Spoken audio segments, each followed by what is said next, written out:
Tembakan awak tank Rusia bekerja menghancurkan awak AGS Angkatan Bersenjata Ukraina dengan truk pick-up di wilayah Zaporizhia.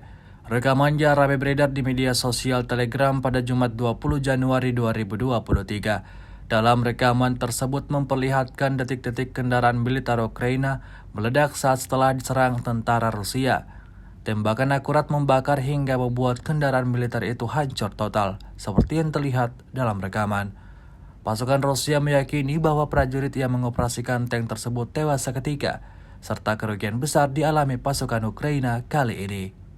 Sejauh ini selama invasi berlangsung, Rusia melaporkan 373 pesawat Ukraina, 200 helikopter, dan 2.903 kendaraan udara tak berawak, serta sistem rudal anti pesawat dieliminir oleh pasukan Vladimir Putin.